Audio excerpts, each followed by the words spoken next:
Good afternoon. I'm Gregory Allen here at CSIS, where we've got an incredible event, a discussion with Ryan Tseng, the co-founder and president of Shield AI. We're going to get into a lot today, including Ryan's background, the evolution of Shield AI as a company, and the current state of AI and autonomy in warfare, and its adoption not just in ongoing conflicts like the war in Ukraine, but also by the United States Department of Defense.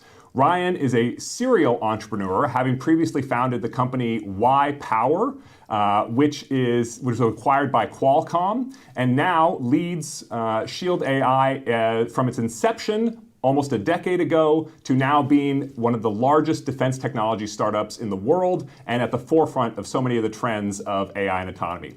Ryan, thank you so much for coming to CSIS. Thanks for having me, Greg. So you and I actually have kind of an interesting overlapping life story.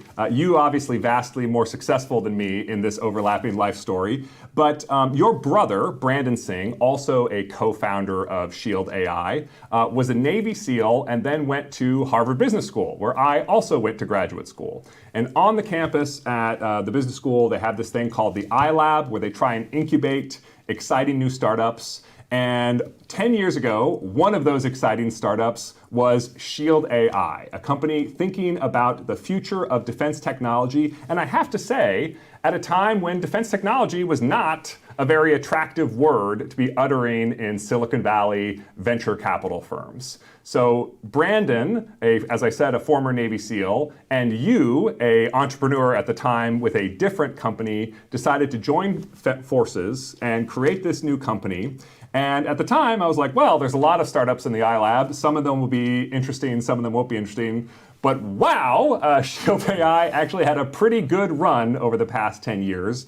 The company has raised over $1 billion of venture capital investment, was recently valued at being worth more than $5 billion, enjoys contracts with the Department of Defense, and has been a real supporter of the war in Ukraine, not just in words, but also in deeds, providing technologies that are used operationally by Ukrainian armed forces. I want to get into the meat of so much of that story, but I want to start with your story.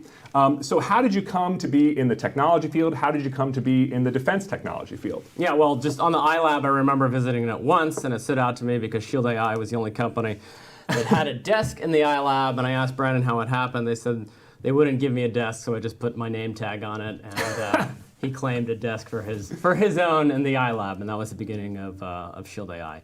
But my story, look, I started a company right after undergrad, focused on doing wireless charging. I sold that company to Qualcomm, and I ran the wireless charging group there for about 4 years. And in my last year at Qualcomm, for the first time in my life, I didn't feel like I had the fire in the belly that I had throughout my career. So growing up, my parents had a couple messages for me that became deeply ingrained in who I was, and frankly am today. One was work hard, 2 was work hard, and 3 was work hard. And so in my last year at Qualcomm, not feeling that fire for the first time, in my career was this sort of confusing moment that I decided to take time off and reflect on what it was that motivated me, that would give me that fire not for the next year or 5 years, but for the rest of my life.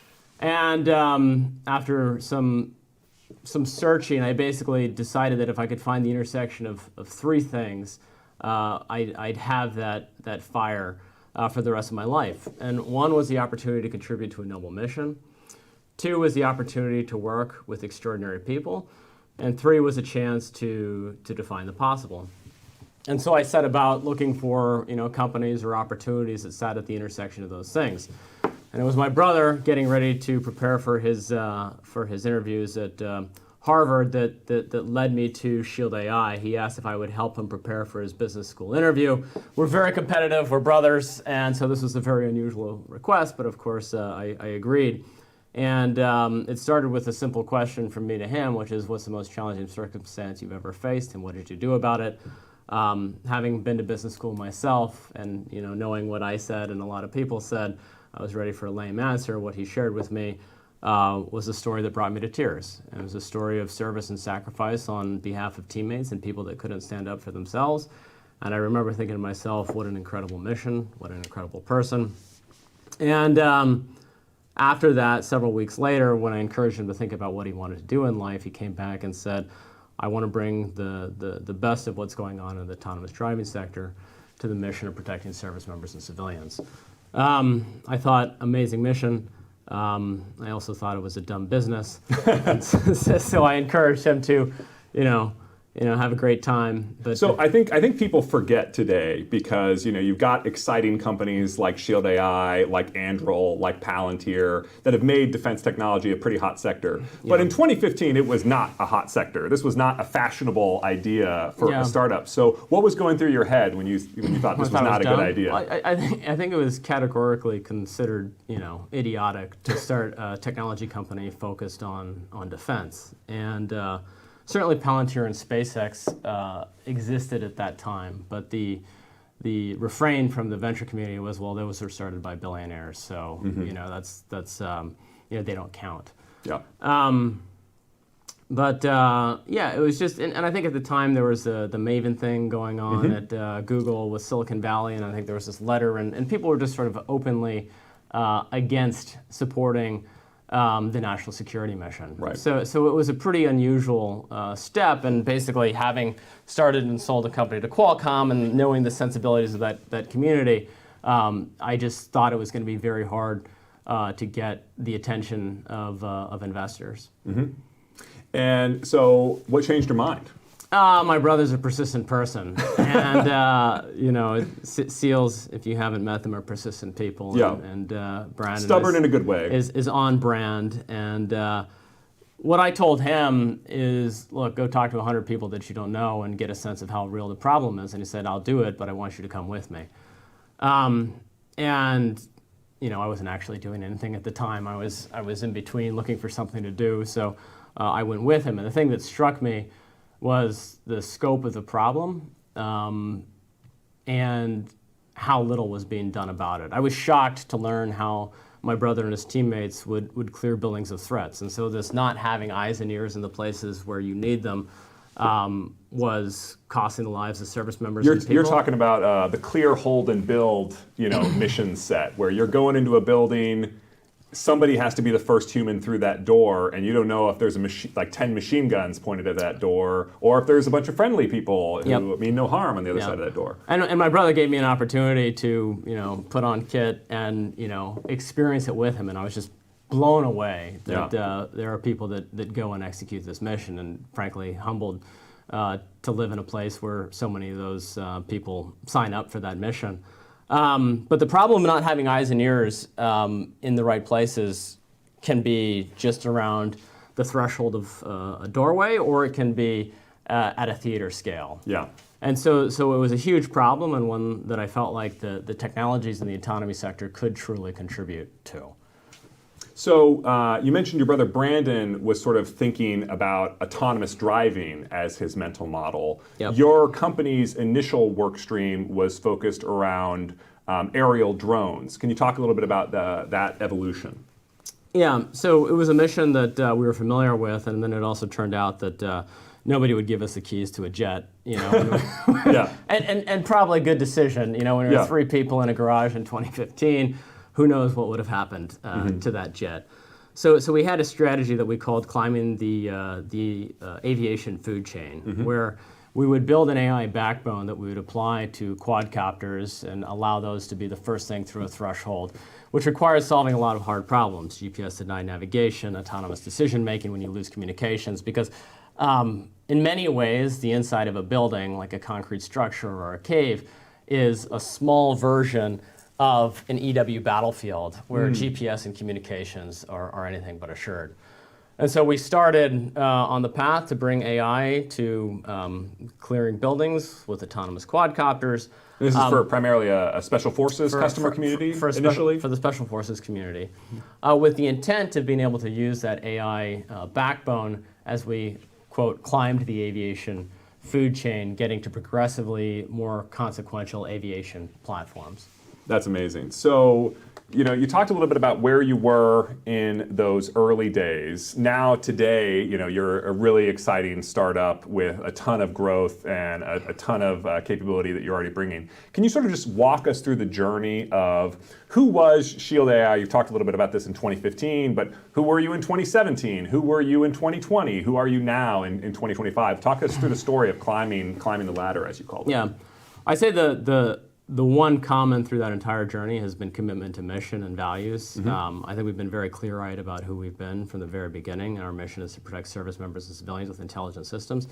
And that, in 2015, that made our journey very difficult. Turns out, by the time Brandon converted me to believing in the mission and the ability for the company to contribute to the mission, still nobody else in the world had been converted.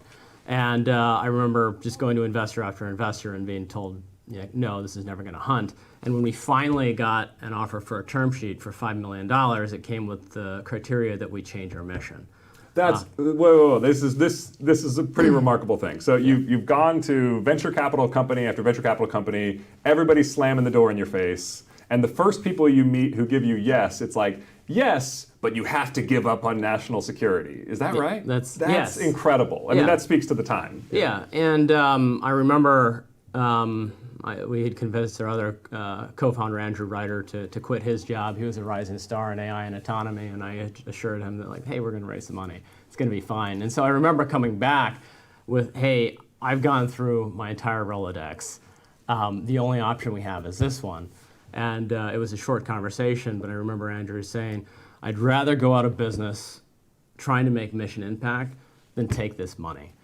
And so we passed on that term sheet. It would be another year before we got a term sheet, not for $5 million, but this time for $800,000 in 2016 that let us build the company that we wanted to build. And that $800,000 letting you pursue the mission of national security.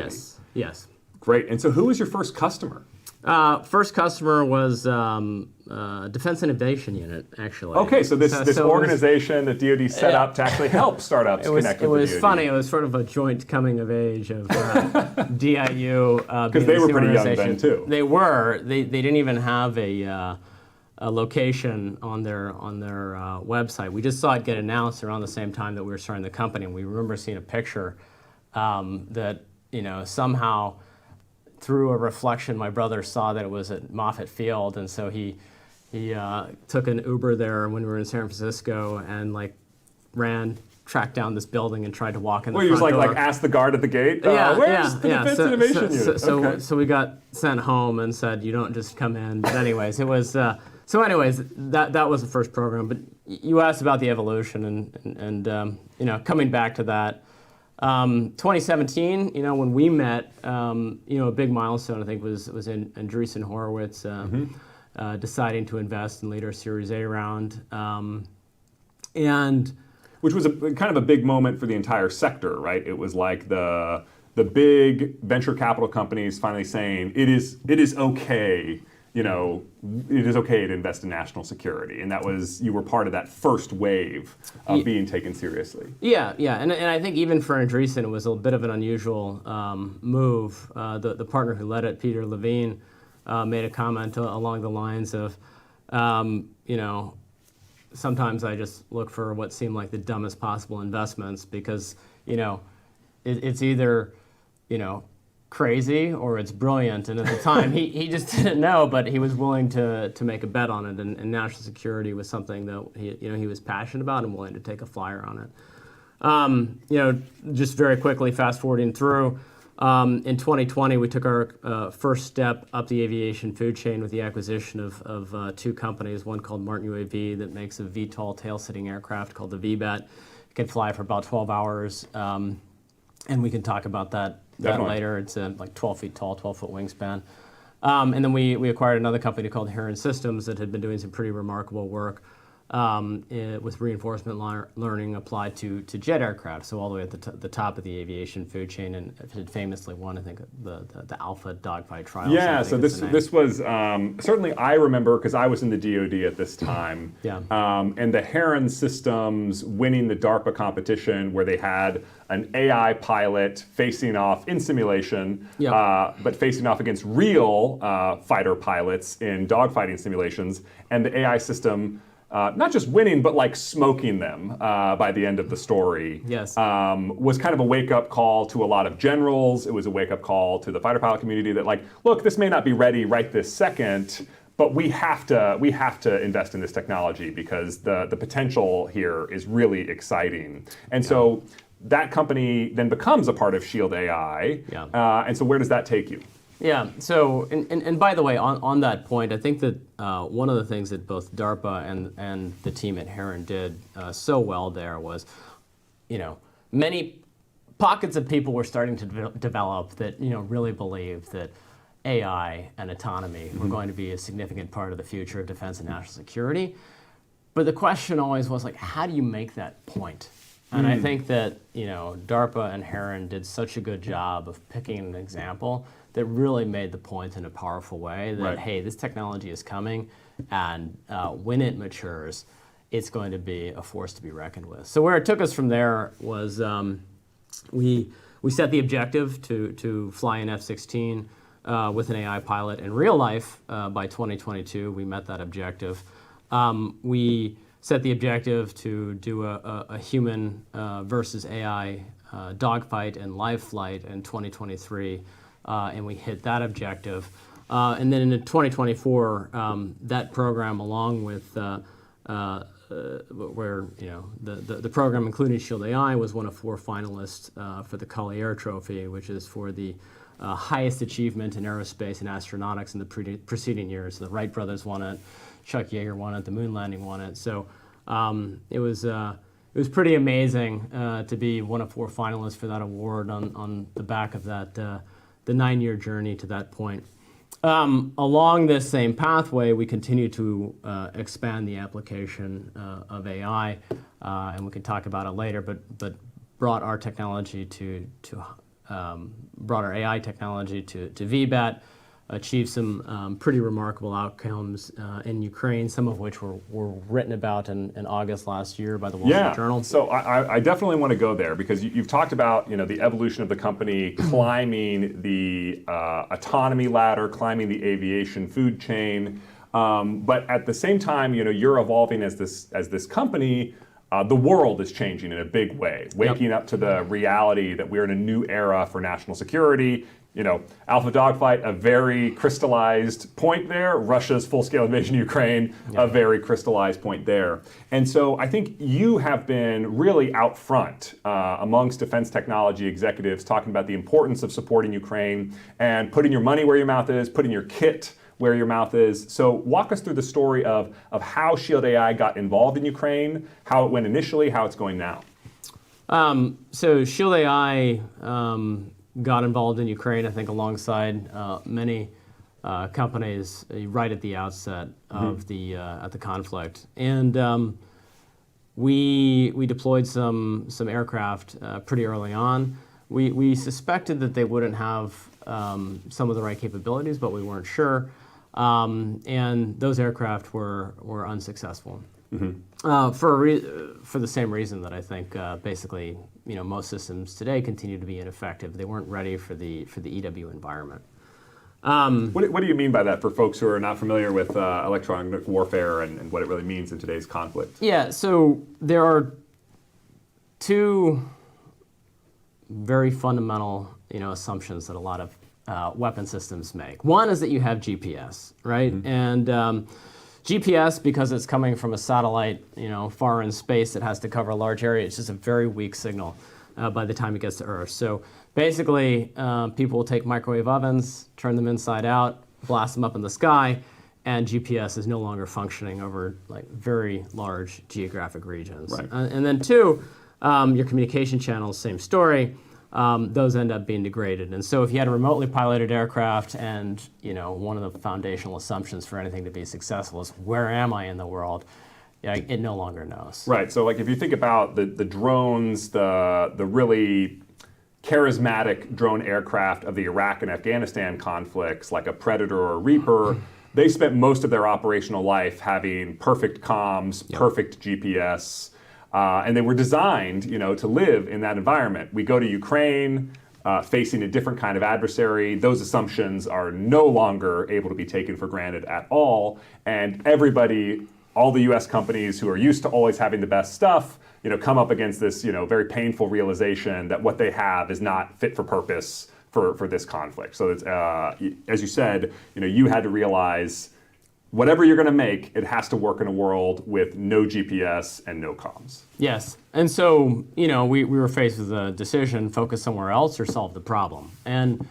we just felt strongly we could solve the problem because that was fundamental to our autonomous quadcopters that had to work inside of buildings. And so we set about bringing that to the VBAT. And so August 2024, it was disclosed, but shortly before that, we made the decision to deploy new VBATs that would work without GPS and with like heavily contested communications. And the culmination of it was the Ukrainians using it to find a Russian, I think it was SA-11, like a $100 million air defense asset, finding it without GPS, targeting it, and resulting in a successful strike and destruction of that asset. And to that point... And so the VBAT in this case is the spotter? The VBAT is the spotter, and it's generating targetable coordinates without GPS, which basically blew the minds of everybody up and down the Ukrainian side, because number one, of how deep in the territory we were, and the fact that we were able to do that without GPS was just this insanely compelling outcome. Just on the path to do it, interesting story, and I think important for the future of autonomy in any military system. When we re-attacked in 2024, it initially actually wasn't successful on our first attempt. So we decided to solve the problem. We got all of our notes and intelligence from the Ukrainians about when we would have GPS, and so we used that to inform the design of the system. Basically, at 200 feet altitude, we'd start getting hit by Ukrainian jammers, which of course are active to protect from Russian attack, and after that point we would have no GPS. So we designed the VBAT to start with GPS on the ground, do its thing, and at 200 feet transition to an alternative navigation solution.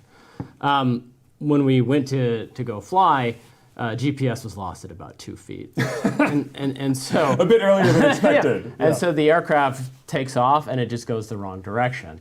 And it flew for about 60 kilometers just in the wrong direction. It was like a scene straight out of the movie Interstellar, with the Ukrainians and some of our team hanging out the side. Oh yeah, when Matthew McConaughey is chasing the drone in the cornfield. But yes. This is like you're yes. Matthew McConaughey. Yeah, not right. me, but some people on our team, and they're on a laptop trying to figure out where this airplane is. Yep. And eventually they found it orbiting 60 kilometers away, and they were able to bring it down and land in a sunflower field, actually, not a cornfield. Oh wow.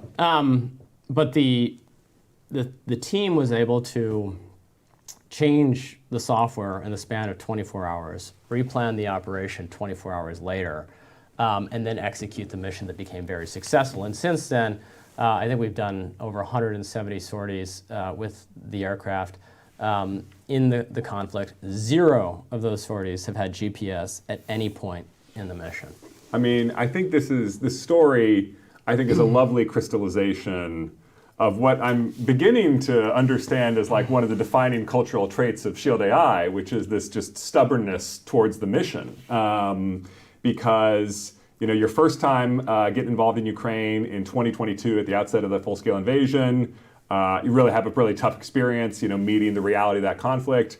You re-engage now with a souped-up VBAT in August 2024. Once again, have a pretty fall-on-your-face moment, and you get right back up, and then you finally, reach this culmination of 170 sorties, and that really exquisite example of helping blow up, I should say, $100 million worth of Russian air defenses.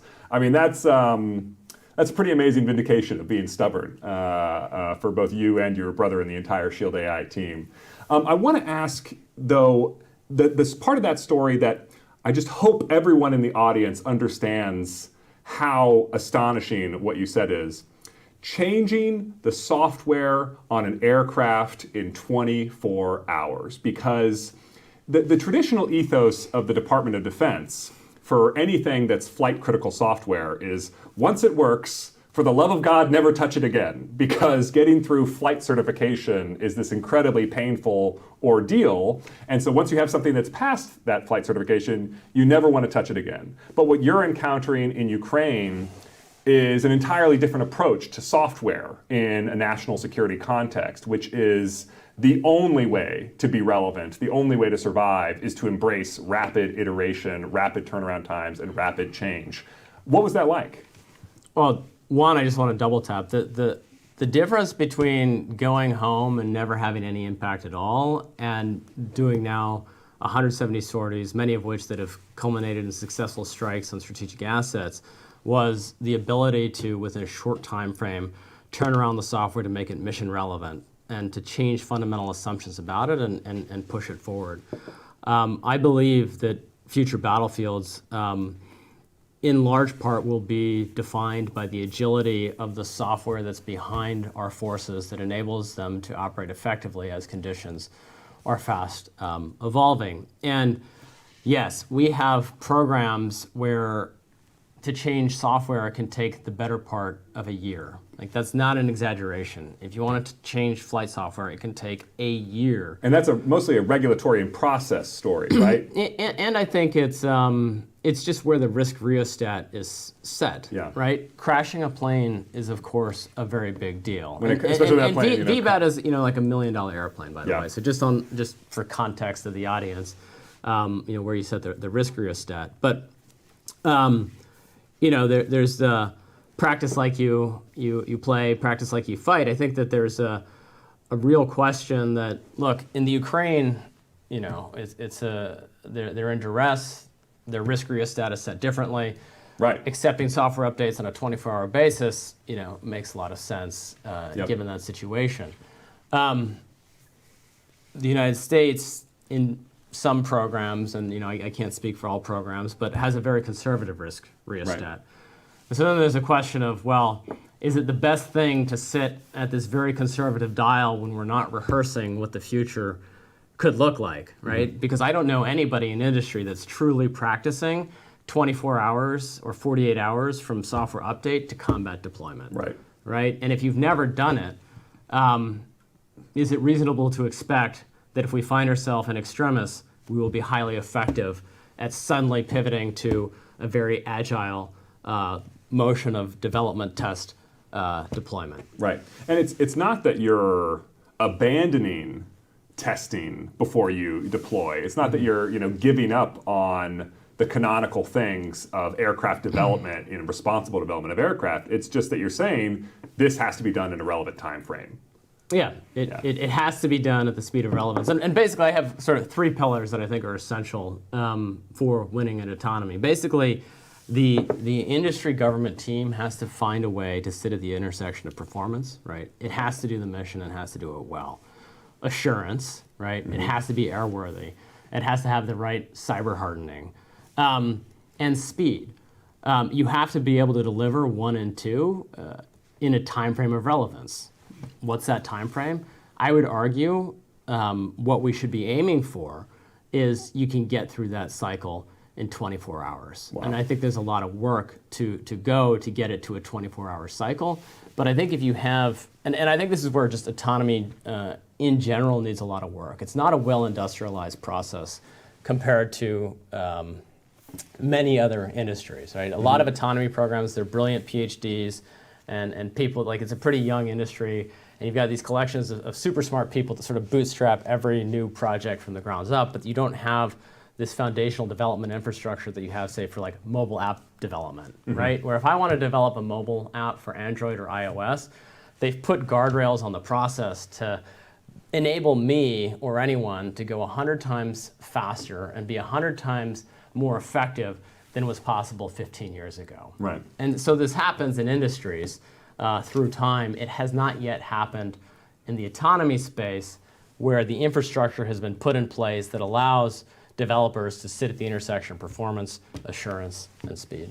Yeah. And we talked about DIU and you partnering with DIU in the early stages of the company. Are there any parts of the DOD that stand out to you as maybe not at the speed of Ukraine, but as effectively drawing lessons learned from Ukraine and incorporating them into a changed operational approach?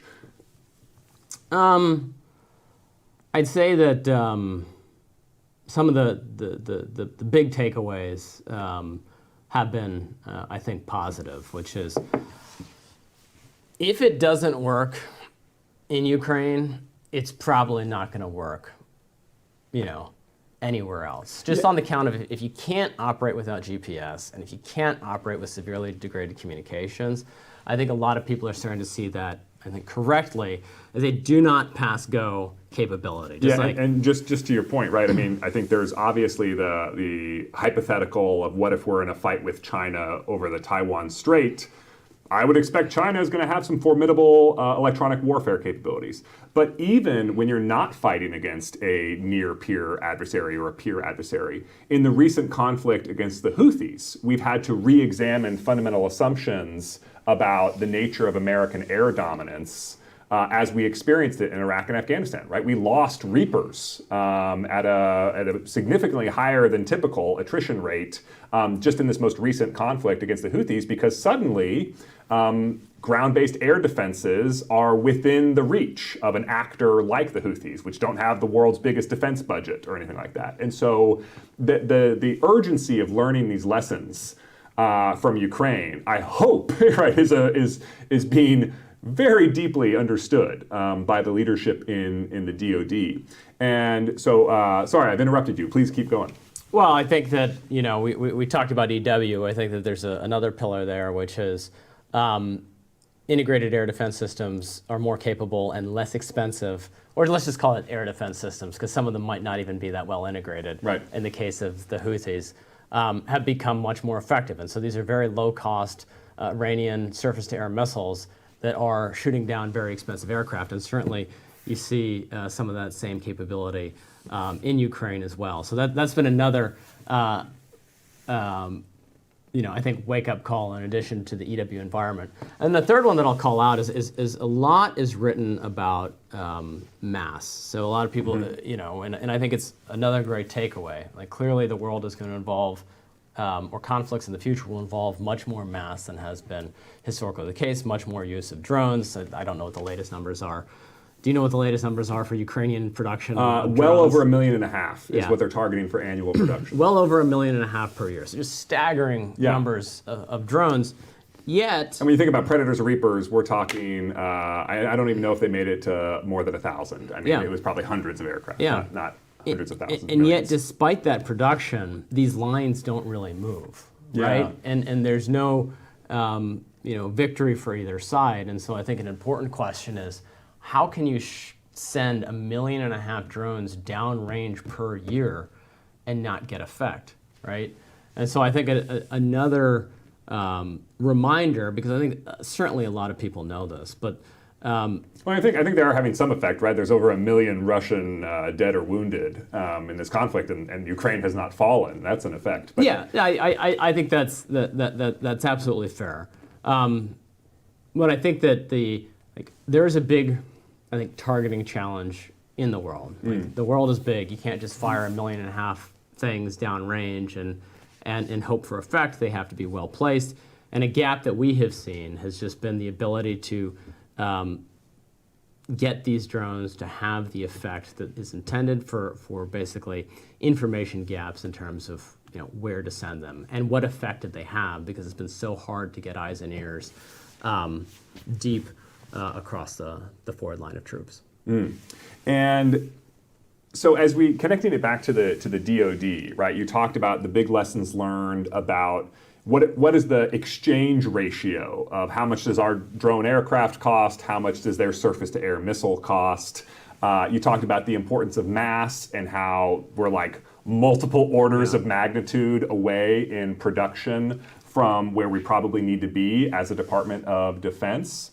Are you seeing signs of movement in the DoD that are encouraging? I think about, for example, the Collaborative Combat Aircraft Program, which is putting in-flight autonomy in a formal program of record with a multi-billion-dollar budget. I think about the Biden administration's Replicator initiative, which was looking specifically at that affordable mass and especially equipped with autonomy type capabilities. How have these moves, in your estimation, affected the DoD's position, and what else needs to be done? Look, I think there's been substantial influence, and some of the initiatives that you called out, I think, are some things that were already happening. Maybe some of them were adjusted and informed by what's happening in Ukraine. But certainly, I think that there's a lot of positive momentum around updated technologies, platforms, and programs informed by what's happening in Ukraine. Mm-hmm. I also think that there have been some call-outs to make sure that we don't learn the wrong lessons from Ukraine, and I think that's absolutely a great call-out that some people are making, because you can't just wholesale take what's happening here and expect it to translate to other theaters. Yeah, I mean, a ground war is different than a naval war to a first approximation, right, if we're thinking about implications for China. So it's important that we calibrate as we draw lessons learned. So what, as you're thinking about, Shield AI and where you are in this moment, you have the VBAT, which is this exciting $1 million platform that can be airborne, I think you said, for 12 hours, which is, for $1 million, that's a nice capability, right? Yeah. I think a Reaper is somewhere in the 24 to 36 hour range, and it's like $25 million. So it's a really interesting sort of return on investment, kind of capability that you bring. There's also this autonomy part of the story. And I'm curious, there's a lot of discussion out there, and has been for well over a decade, right? Think about when Google originally pulled out from Project Maven, about bringing AI into a warfighting context, and whether or not that's a desirable thing that America should be engaged in. Yeah. Where are we now in terms of the state of AI and autonomous capabilities, and where should we be trying to go? I'll start with the end state, which I think is just mass deployment of hyper-intelligent AI on every vehicle or weapon in the arsenal. In terms of where we are today, I think frankly, there's just a lot of work to be done to claw back to, let's just call it, table stakes functionality, right? GPS existed for a long time. It's this magical, brilliant sensor that tells you where you are in the world and tells you what time it is, precisely. No questions asked for a long time. And so much was built on that infrastructure. And today that infrastructure is, cannot be trusted in large swaths of the world. And so a lot of the energy for AI and autonomy needs to be applied to building back to the base case of knowing where you are in the world. Mm-hmm. And so, sometimes people wonder if you can do all this great stuff with swarming or, pick your capability. Why don't we see that right now? And it's just a lot of effort has to go back to, creating a stand-in for GPS. And AI is a great foundational technology to figure out where you are in the world. And this is something that I've talked about with your colleagues, which I think is just a helpful illustration. Talk to me about the difference between swarming in like the Chinese Lunar New Year demonstration, which people maybe see a YouTube video of and see like, oh my gosh, China already has swarming technology. Talk to me about the difference between that kind of swarming and battlefield relevant swarming capabilities. Yeah, so it's just that you either have GPS or you don't. And if you have GPS, putting up 10,000 drones to do these pre-programmed displays becomes dramatically more accessible. And so and it's all technologically possible. We're doing it, but in terms of what's actually deployed, there's very little that has weaned itself fully off of GPS. Yeah, I think just to crystallize it, right? There's a difference between have GPS tell you where you are, then fly up 10 feet, right 10 feet, back 3 feet, that pre-programmed sequence of instructions that when you look at it, make this beautiful display that appears highly, highly coordinated. There's a difference between that and we're on a battlefield, there's 100 drones, literally none of them can effectively talk to each other, and yet they all have to work like a team by watching each other, by watching the environment, and making intelligent decisions. And that's kind of the gap that you're trying to cross. Yes. And I will say that the state of technology is such that pretty quickly we will have effective stand-ins for GPS. Of course, like Shield AI is running a lot of sorties. Those technologies are becoming more accessible, easier to deploy. And once you have Can you talk a little bit about like what is effective in a GPS denied environment? Whether that uses AI or otherwise. Yeah. So the name of the game is first you need observability, and then you need to combine that information to create some estimate of where you are. So people will use cameras, they'll use radio frequency, they'll use thermal cameras, star cameras, they'll use inertial measurement units, magnetometers. So when you have a camera, you're talking about like taking a picture of the ground and being like comparing it to some map database you have. Correct. And saying like, if I see the Washington Monument, then I must be near Washington, D.C., or whatever the Ukrainian battlefield equivalent of that is. Correct. And that's leveraging AI computer vision? It is. And so that's one event. And then it turns out that on cloudy days or at night or over the ocean, that won't work. And there's sort of like 8 big conditions, and a camera looking at the ground works in one of the 8 conditions. Got it. So where I think things will fast go and are fast going is building from that foundation to enable the deployment of very large teams of machines, whether vehicles or weapons, to produce coordinated effects and outcomes. And really the only thing I think that has been slowing down the deployment of that has been, again, getting back to like basics with the where am I in the world question. But I think we're well on our way there, and then it's just a matter of taking that next step. But I do think that one of the major gaps is the lack of industrialization of the overall process. So even if it's technologically within reach, is it actually scalable if it requires a bunch of PhDs in AI and robotics to field the capability, because there are only so many of those people in the world? And so how do you take something that for the longest time has required very high-end expertise and make it accessible to the defense industrial base so that we can deploy it not once but across the number of vehicles and weapons that the mission demands? Yeah. So we've talked a lot about how the DoD needs to change in terms of what types of technologies it needs to prioritize. You talked about mass, you talked about operating in GPS denied environments, you talked about prioritizing AI and autonomy. I want to talk about programmatically and regulatorily. What is the difference between the DoD many times saying a software update takes a year to get it through the regulatory approval process, and in Ukraine it might take a day or a week? And I kind of want to frame this just as a startup founder who bet on doing work for national security well before it was fashionable, well before it was cool, well before it was considered anything remotely approaching a safe investment of time or money. What has made your life hard, right, as a defense entrepreneur trying to work with the DoD? And I mean that both in a, getting on contract, and I also mean that in terms of like, what makes it hard to build the right thing? What are the pressures that you face? And where have you seen the DoD improve, and where could they still improve? Yeah, so number one thing that usually makes an entrepreneur's life hard is their own dumb decisions. So let's just, we'll just acknowledge that one and put it in a box, but that's number one on the list. From the outside, right, it looks like you're batting 1,000. You might not necessarily be batting 1,000. Right? But that aside, I think that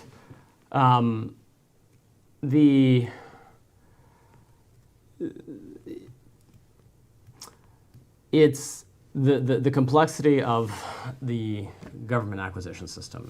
It's just a huge machine with so many stakeholders. This morning we were mapping out some program capture activities, and I was looking at the different work streams, and even today, 10 years later, I'm just thinking to myself, it's shocking how many people, are on the chessboard. Who can say no? Yeah, and so getting alignment across so many people, and I think it's just very hard for a startup company to comprehend or properly prepare yourself for the number of stakeholders that have a vote. Right, and I think, to compare that with Ukraine, the way they approach acquisition of commercial drones is they have a special pot of money, and when you're buying drones with that pot of money, you face so many fewer regulatory challenges and so many fewer process steps, to the point where even individual battlefield commanders can be engaged in the procurement of actual weapons systems. In the US system, we have what's called different colors of money. Yep. There is procurement money, there is research money, there is operations and maintenance money, and different types of organizations are only allowed to have certain types of money. So a combatant command, the people who are actually engaged in the fighting or engaged in the deterrence activity, only have operations and maintenance type money. So they're not allowed to go say, I want to go buy this stuff. If they want more weapon systems, they have to ask another DOD organization, please generate a requirement to tell somebody else to buy this for me. Yes. And by the time that game of telephone snail mail completes, right? It's nowhere near the speed of operational relevance. And for an organization such as yourself, right, you've had to master this skill set of identifying the million stakeholders, whether it's the operational users, the requirements setters, or the acquisition community. You got to be engaged simultaneously with all of those people. And as a startup, that is a really formidable skill set to ask, an entrepreneur. In your case, right, the team started with 3 people to try and do that work. And you got an assist from DIU, but why are we asking, why are we making it so hard when we say, 5 different presidential administrations in a row have said they want to make it easier to do business with the DOD? But at least to me, it still seems like it's a formidable challenge. Yeah, I think that any entrepreneur that's thinking about getting into this space, and I encourage it because I think the mission is worth it. I wake up every day very proud to have an opportunity to contribute. But you need to be prepared for some complexity. One of the things that I'm excited about, my brother testified, gave congressional testimony on this, I think last year, but is doing a more problems-based acquisition as opposed to requirements-based acquisition. I think that's a great, if the department can find a way to lean into that, I think there's a huge time savings and unlock there, right? I might have a problem and I don't know what the answer is, but it's usually much quicker to identify you have a problem than specify the solution to that problem. And that's where I think there's an amazing opportunity to leverage industry and tech companies and just say, I've got this problem and I can acquire against this problem. How would you solve it, right? And I think that could be something that cuts considerable amounts of time out of the overall acquisition system. Yeah, I mean, there's such a difference between what you just described and the typical requirements setting process for the DOD, which is we will buy a system with all of these parameters, and it must, you might even get to the level of it, and it will use this engine, and it will use this radar, right? Like that's sometimes how detailed these requirement specifications can go, and that's so different from Deeper the way still. and that's so different from what Ukraine, often has to do, which is like, we're suffering this, very vicious problem, and we urgently need a solution. Tell me if you've got one, and if it's great, I'll buy it. And that problems-based mindset, if you can have it, is really powerful. Yeah, I think and look, I'm not an expert on Ukrainian acquisition by any stretch. I understand it's got all sorts of its own problems, but in terms of our own experience and the way that it happened for us, it was just very evidence-based. Yeah. They said, come out, and everybody has given us PowerPoints, so those just don't fly here. No pun intended. Yeah. So they took us out to their EW range where they just slammed VBAT for a couple days, and they're like, okay, great. And but that's not enough, right? We need to see it overfly, the Russian FLOT. territory or whatever. And so we, trained their operators, and they overflew the FLOT. They did the thing that was written about in the Wall Street Journal, and it was at that point that we started to get momentum. And even after that, they said we've done 170 sorties there, or maybe more now. It's a very evidence-based acquisition system, which I think works very well up until a point. I think that there are certainly programs that Well, that would not be the right It's approach, pretty hard to show the evidence for. Yeah. Okay. We're coming to the end of this. I'm really grateful for the time you've taken. I want to ask one final question. We've talked about who Shield AI was in 2015, who they were in 2017, who they were in 2020, who they are now in 2025. Where's Shield AI going to be in 2030? Look, I hope we're making mission impact at tremendous scale, still grounded in the values of honor, service, and excellence. I think that autonomy is foundational to the future of America, and we're just humbled to have the opportunity to contribute to it. Ryan Tseng, thank you so much for coming to CSIS. Awesome. Thank you so much. This concludes our event. Thank you so much for watching. The replay will be available on both YouTube and at our website, csis.org.